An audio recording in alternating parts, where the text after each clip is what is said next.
A tariff is essentially a tax placed on goods that are brought into a country from abroad. When a government imposes tariffs, it raises the price of imported products, making them more expensive compared to items made domestically. This means that both everyday consumers and businesses end up paying more for foreign products, whether it's electronics, clothing, or even groceries. The higher prices can influence what people choose to buy, often steering them toward locally made alternatives. The main goal behind tariffs is to protect domestic industries and jobs by encouraging people to buy American-made products. Supporters argue this helps local businesses grow and keeps manufacturing jobs in the country.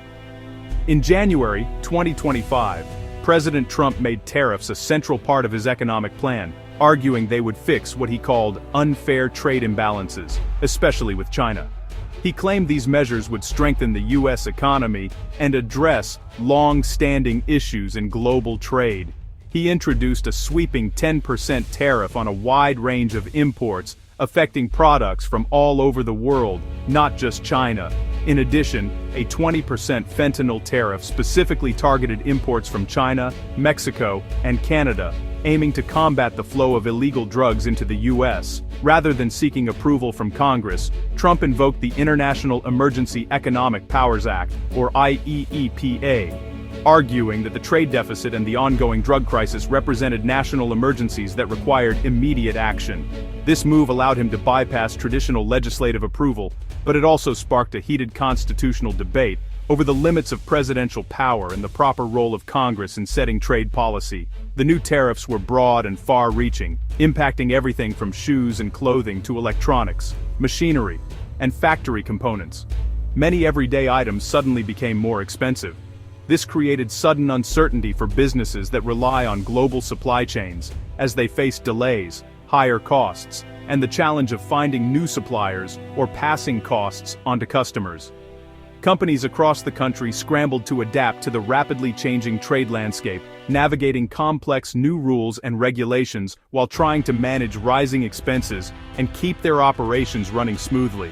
The legal fight against Trump's tariffs didn't begin in the halls of Congress or with powerful lobbyists. Instead, it started with the everyday struggles of hundreds of small and medium-sized businesses across America, those who felt the sting of rising costs most acutely. For many of these business owners, the tariffs meant more than just higher prices. They threatened the very survival of their companies, forcing some to lay off workers, cut back on inventory, or even close their doors for good. Banding together, these business owners formed the We Pay the Tariffs coalition. They united across industries and regions, arguing that the tariffs functioned as a direct tax on American companies and consumers, not on foreign nations, as intended. Their message was clear. The burden of these policies fell squarely on their shoulders, impacting local economies and communities nationwide. The coalition's lawsuit claimed that President Trump had overstepped his constitutional authority. According to the Constitution, only Congress has the power to levy taxes and regulate commerce. By imposing tariffs through executive action, they argued, the administration had bypassed this fundamental check and balance. Central to their challenge was the use of the International Emergency Economic Powers Act, or IEEPA. The coalition contended that a trade deficit with another country was not the kind of national emergency the law was designed to address. They believed the administration was stretching the law far beyond its original intent. The case, known as Trump vs. VOS selections, quickly made its way through the federal court system, drawing national attention as it raised fundamental questions about the limits of presidential power. In a landmark decision, the U.S. Court of International Trade sided with the businesses. The court ruled that the president's use of IEEPA, in this context, was an overreach, reaffirming the importance of congressional authority in matters of taxation and trade. The government, unwilling to accept defeat, appealed the ruling. But the Federal Circuit Court upheld the lower court's decision, agreeing that the administration had misused emergency powers to enact what was essentially fiscal policy. With 2 consecutive losses, the Trump administration took the fight to the highest court in the land. The Supreme Court was now set to decide a major constitutional question. Just how far could a president go in using emergency powers to reshape the nation's economy? At the heart of the case was a fundamental issue. Could the president invoke emergency powers to impose what amounted to a massive new tax, sidestepping Congress and the normal legislative process? As the case reached the Supreme Court, Hundreds of small businesses from across the country filed amicus briefs. They shared personal stories and data, illustrating how the tariffs had threatened their survival, disrupted supply chains, and put American jobs at risk. Their voices made sure the case was about more than abstract legal theory. It was about the real-world impact on American entrepreneurs, their livelihoods, their families, and the communities they serve.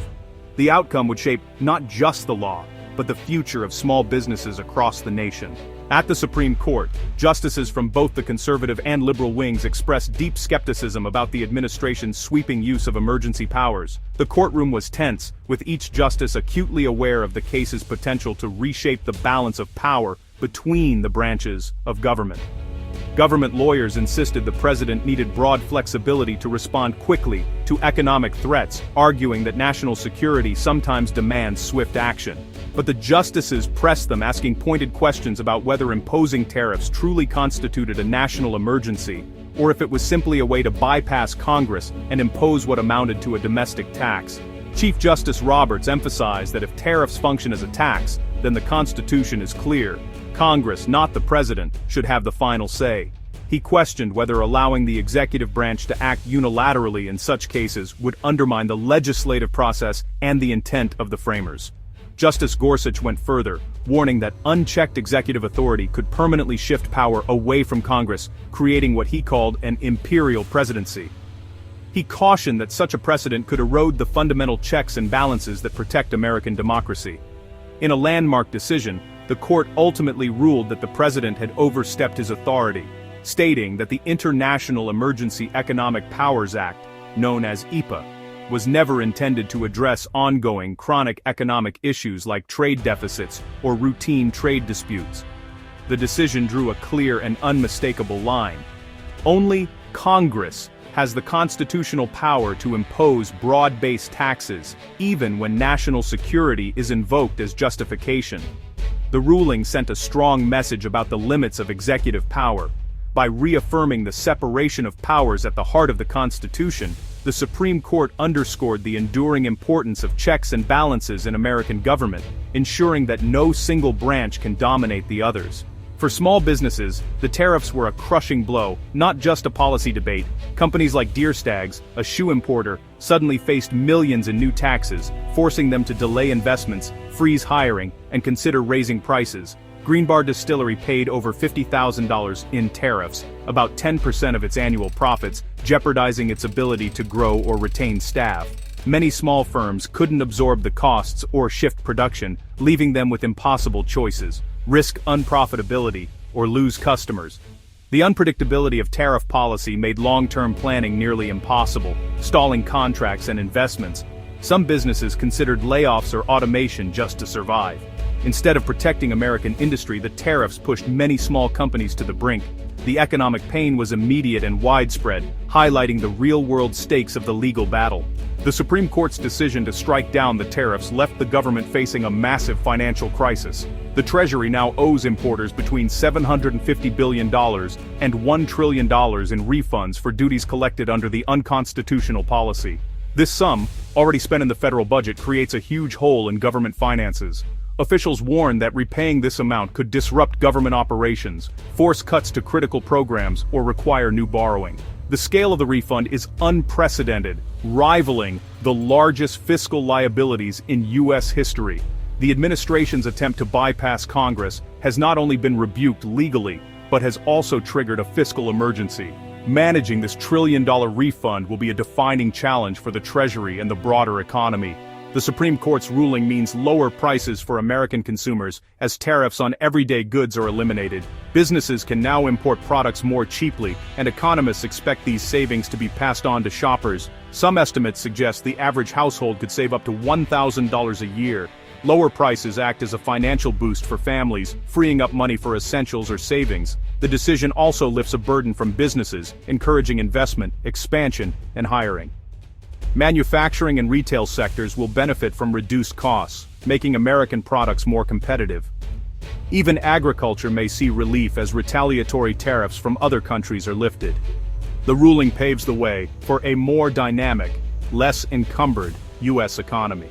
While businesses are entitled to refunds, the process will be slow and complex. Each importer must file claims for every shipment affected by the tariffs, creating a mountain of paperwork. Customs and Border Protection faces a massive backlog, with millions of transactions to review and verify. The Court of International Trade will oversee the process, setting rules and resolving disputes.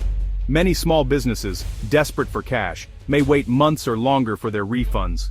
Navigating the bureaucracy will require legal and logistical expertise, adding to the frustration. The road from Supreme Court victory to actual refunds will be long and challenging for those most in need.